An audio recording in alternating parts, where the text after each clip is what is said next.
Welcome to SVR academy. APSC group 2 and group 1 prepare అయ్యేటప్పుడు ముఖ్యమైన విషయాలను గుర్తుంచుకోవడం చాలా ఇంపార్టెంట్ అండి.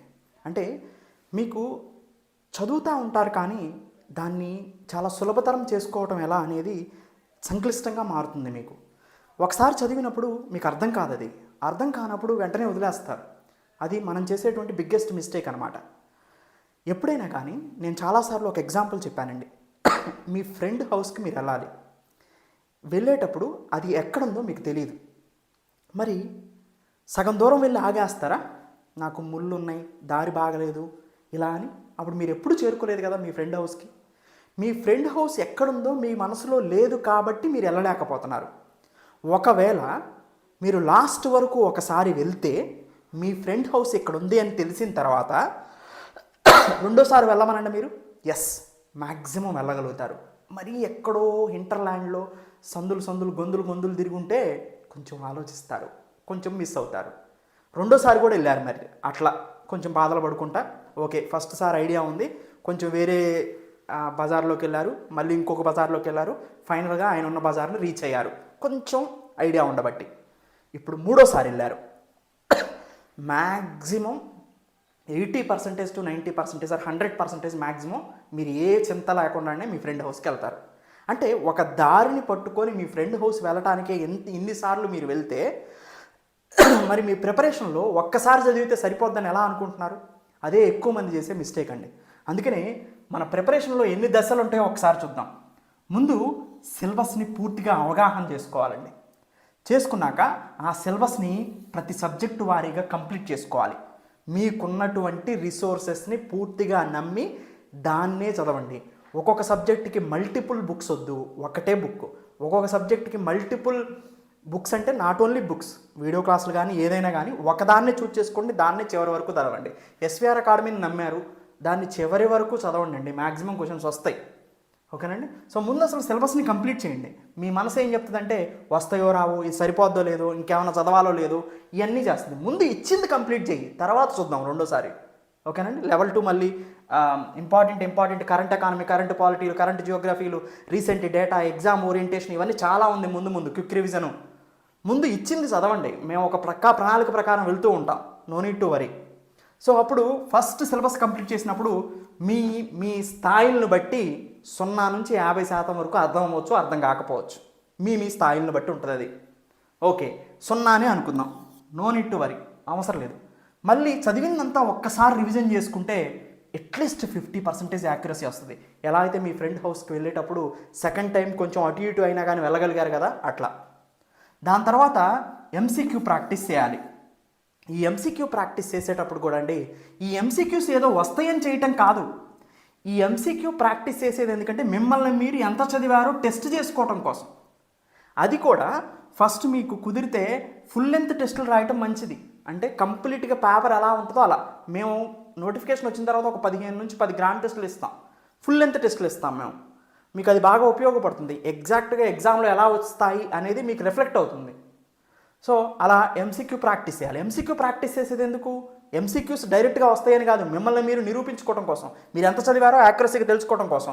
ఒక్కొక్క సబ్జెక్ట్లో ఒక్కొక్క కాన్సెప్ట్లో మీకు తెలియని విషయం వచ్చింది ఎంసీక్యూలో, మళ్ళీ దాన్ని చూడాలి, మళ్ళీ దాన్ని మీ దానికి అటాచ్ చేసుకోవాలి మీ నోట్స్కి. అప్పుడు ఫుల్ ఫ్లెడ్జ్డ్ ఎంసీక్యూ అంటే ఏంటో తెలుసా, మిమ్మల్ని టెస్ట్ చేస్తుంది, కొత్త విషయాలు నేర్పిస్తుంది, ఆ నేర్పిన వాటిని అడాప్ట్ చేసుకోవాల్సి వస్తుంది. ఈ మొత్తం అయిపోయిన తర్వాత మళ్ళీ రివిజన్ చేయాలి మొత్తాన్ని మళ్ళీ.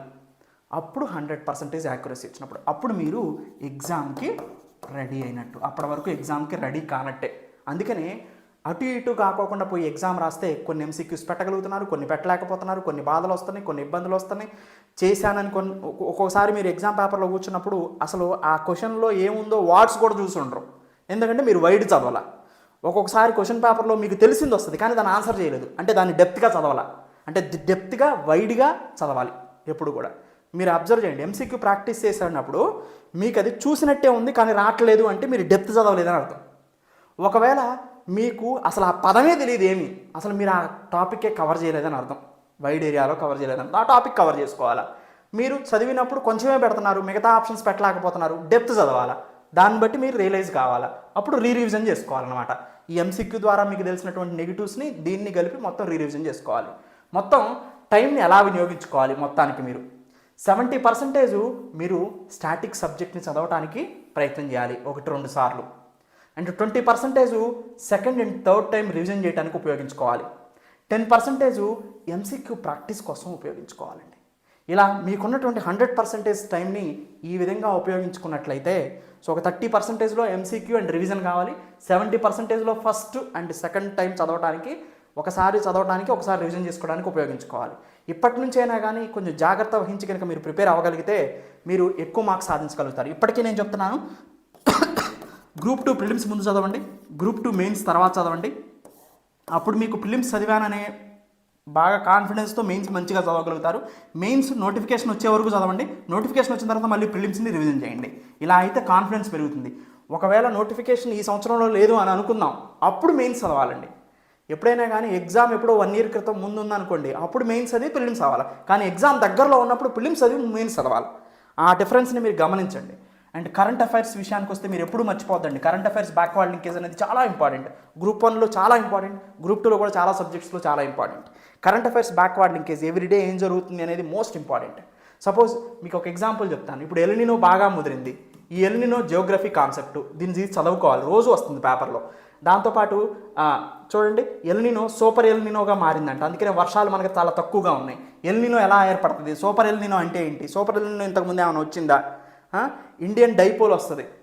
ఇండియన్ డైపోల్ వస్తుంది అంటే వెస్ట్రన్ ఇండియన్ ఓషన్లో ఎక్కువగా మనకి కూల్ ఏర్పడి ఈస్టర్న్ ఇండియన్ ఓషన్లో ఎక్కువగా లో ప్రెజర్ హీట్ ఏర్పడుతుంది, టెంపరేచర్ హీట్ ఎక్కుతుంది. దానివల్ల ఇండియన్ డైపోల్ ఫామ్ అవుతుంది, అవునా. సో ఐఓడి పాజిటివ్ ఎప్పుడు ఉంటుంది, వర్షాలు ఎక్కువగా ఇండియన్ సబ్ కాంటినెంట్కి వస్తాయి. ఐఓడి నెగిటివ్ ఉంటే ఇండియన్ ఓషన్ డైపోల్ అంటాం దీన్ని. ఇండియన్ ఓషన్ డైపోల్లో పాజిటివ్ ఉంటే ఎప్పుడు ఉంటుంది, నెగిటివ్ ఎప్పుడు ఉంటుంది. పాజిటివ్ ఉంటే వర్షాలు వస్తాయి, నెగిటివ్ ఉంటే వర్షాలు రావు ఇండియన్ సబ్ కాంటినెంట్లో. ఈ కాన్సెప్ట్స్ అన్నీ ఈరోజు నేను ఎక్స్ప్లెయిన్ చేశాను కరెంట్ అఫైర్స్లో. అది జియోగ్రఫీ కదా, కరెంట్ జియోగ్రఫీ. మాన్సూన్ రీసెంట్గా డిలే అయింది, కారణం ఇదే. ఇది రేపు ఎగ్జామ్లో కన్ఫామ్గా వస్తుంది. ఇలా కరెంట్ అఫైర్స్ని బ్యాక్వర్డ్ లింకేజ్ చేసి సబ్జెక్ట్ని చదువుతాం అక్కడ, కానీ ఇది కరెంట్ అఫైర్స్లో ఉందని తెలుసుకుంటాం అంతే. కరెంట్ అఫైర్స్ అనేది స్పెసిఫిక్ సబ్జెక్ట్ ఉంది.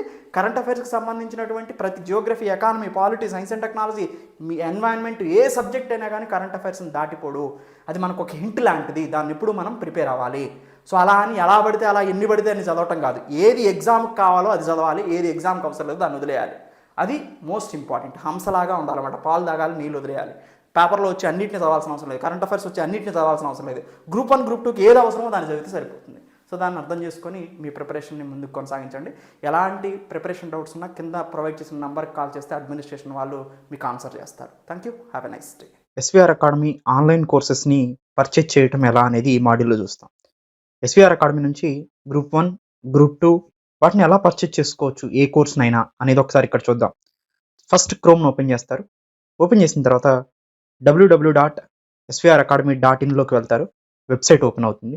ఈ వెబ్సైట్ ఓపెన్ అయిన తర్వాత కిందకి స్క్రోల్ చేస్తారు. కిందకి స్క్రోల్ చేసిన తర్వాత ప్రతి కోర్సు దాన్ని కింద బై నౌ అనే బటన్ కనిపిస్తూ ఉంటుంది మనకి. సపోజ్ నేను గ్రూప్ 2 పర్చేజ్ చేయాలని అనుకుంటున్నాను అనుకోండి. ఫస్ట్ నేను గ్రూప్ 2 కోర్సుని సెలెక్ట్ చేసుకుంటాను. సపోజ్ ఇక్కడ గ్రూప్ 2 వచ్చింది. ఇక్కడ నీకు బై నౌ అనే ఆప్షన్ ఉంది. బై నౌని క్లిక్ చేస్తాను. బై నౌని క్లిక్ చేసిన తర్వాత ఒక రిజిస్ట్రేషన్ ఫామ్ ఓపెన్ అయింది. ఆ రిజిస్ట్రేషన్ ఫామ్లో నా డీటెయిల్స్ని ఎంటర్ చేస్తాను అనమాట. నేను ఓకే, నా నేమ్ ఎంటర్ చేశాను. నా నేమ్ ఎంటర్ చేసిన తర్వాత ఇమీడియట్గా ఈమెయిల్ ఎంటర్ చేయమని అడుగుతుంది. ఈమెయిల్ ఎంటర్ చేయండి మీరు. ఓకే, ఈమెయిల్ ఎంటర్ చేశారు. ఈమెయిల్ ఎంటర్ చేసిన తర్వాత మొబైల్ నెంబర్ ఎంటర్ చేయమని అడుగుతుంది. మీరు మొబైల్ నెంబర్ ఎంటర్ చేస్తారు. తర్వాత పాస్వర్డ్ అడుగుతుంది. మీరు ఏదో ఒక పాస్వర్డ్ సెట్ చేసుకోండి గుర్తుండేలాగా మీకు. ఆ పాస్వర్డ్ సెట్ చేసుకున్న తర్వాత మీకు ఏ కోర్స్ కావాలని అడుగుతుంది. ఆ కోర్సుని సెలెక్ట్ చేసుకోండి. ఇప్పుడు నాకు గ్రూప్ 2 కదా పర్చేజ్ చేయాలనుకుంటుంది. గ్రూప్ 2కి సెలెక్ట్ చేశాను. రిజిస్ట్రేషన్ అనే బటన్ ఉంది, దాన్ని క్లిక్ చేయండి. ఇప్పుడు మీరు సక్సెస్ఫుల్గా రిజిస్ట్రేషన్ అయిపోయారనమాట. ఈ రిజిస్ట్రేషన్ అయిన తర్వాత ఇక్కడ మీ మొబైల్ నెంబర్ ఎంటర్ చేయమని అడుగుతుంది. మీరు ఏదైతే మొబైల్ నెంబర్ రిజిస్ట్రేషన్ ఫామ్లో ఇచ్చారో ఆ మొబైల్ నెంబర్ని ఇక్కడ ఎంటర్ చేస్తారు. ఎంటర్ చేసిన తర్వాత పాస్వర్డ్ అడుగుతుంది. ఓకే, పాస్వర్డ్ని ఎంటర్ చేస్తారు.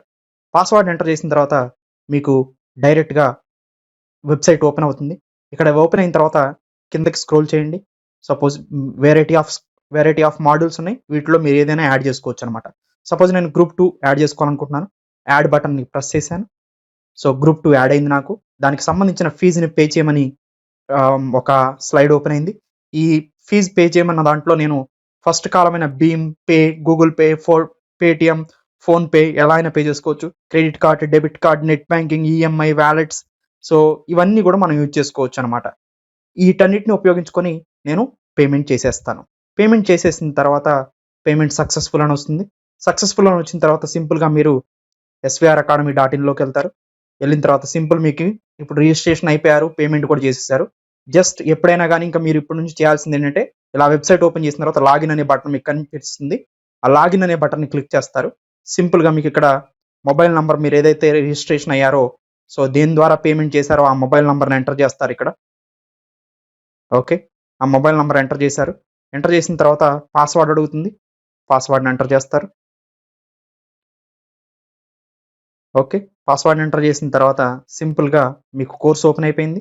మీరు ఏదైతే కోర్సుని పర్చేజ్ చేశారో ఆ కోర్స్ కోసం లెఫ్ట్ సైడ్లో 3 డాట్స్ ఉన్నాయి. ఆ 3 డాట్ని కొడితే ఇక్కడ dash board, profile, video, study material, test series అని కనిపిస్తుంది. వీడియో మీద క్లిక్ చేయండి. మీరు యాడ్ చేసుకున్న గ్రూప్ 2 పర్చేజ్ చేసింది ఇక్కడ కనిపిస్తుంది. ఏబిపిఎస్సి గ్రూప్ 2 మీద క్లిక్ చేయండి. మీకు సంబంధించిన వీడియోస్ మొత్తం ఓపెన్ అవుతాయి కంటిన్యూగా. ఫస్ట్ నుంచి లాస్ట్ వరకు చూస్తూ వెళ్ళిపోవటమే మీరు ఇంకా. సో ఏదైనా డౌట్స్ వస్తే దీంట్లో సింపుల్గా అడ్మినిస్ట్రేషన్ నంబర్ 7801086536 కాల్ చేసి క్లారిఫికేషన్ చేసుకోవచ్చు. జస్ట్ సైన్ అవుట్ అయిపోతారు అంతే.